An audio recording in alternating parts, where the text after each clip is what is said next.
Les enjeux de la profession, on a déjà des échéances, hein. On a ce fameux Calypso là qui arrive, cette remontée des antibiotiques, avec laquelle on peut saluer le travail du Conseil national de l'ordre et Jacques Guérin particulièrement, d'avoir voulu rendre cela un peu plus sexy, on va dire, en ajoutant des choses qui peuvent être utiles aux vétérinaires.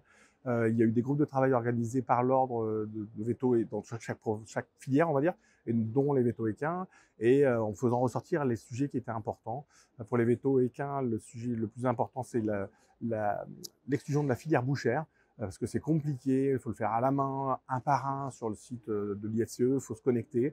Là, avec Calypso, on pourra se connecter directement à l'IFCE, ça les intéresse eux pour avoir quel veto a le droit d'exercer ou pas. Cette exclusion bouchère, c'est aussi un enjeu de politique sanitaire, hein. Le deuxième enjeu, c'était la gestion aussi des visites sanitaires, de pouvoir simplement gérer nos visites sanitaires. On a les mêmes soucis qu'en rural, où c'est compliqué, on ne sait plus de quoi on a été payé, on ne sait plus qui doit aller faire où la visite sanitaire. Donc ça, c'était un autre module qui est ressorti.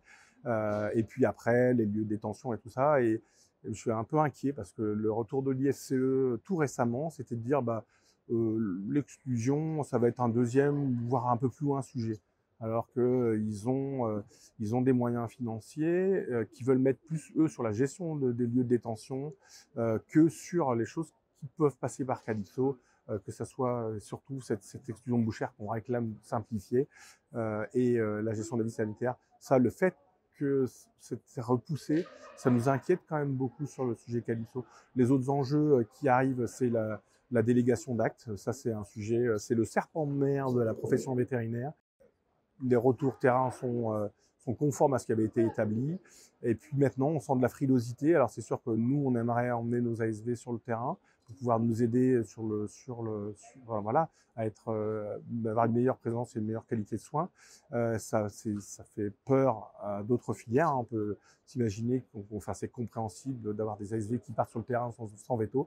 C'est pas ce qu'on veut nous, mais on est prêt à se plier à consensus de la profession. C'est une notion maintenant qui est dans tous les esprits.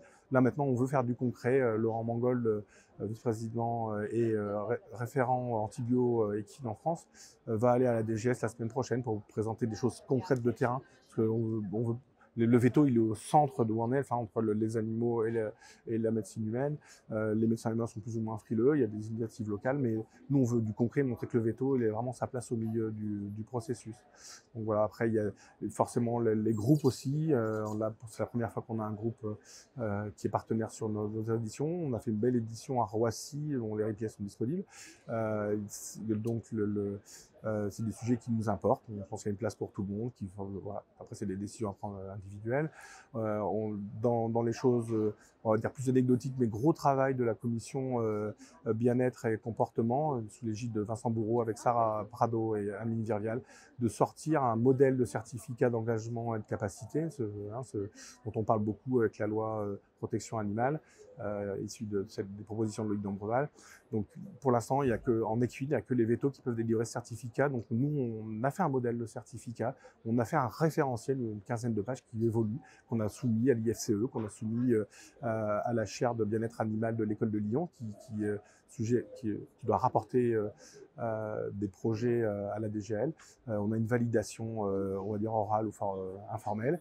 Ce dispositif est en place sur le site de l'AVF. Donc le grand public peut télécharger ce certificat, lécher son veto. Tous les vétos, c'est pas réservé aux adhérents, on ne fait pas du prosélytisme. C'est notre profession, là, il faut qu'on prenne, il faut vraiment qu'on montre ce certificat, il a une certaine valeur.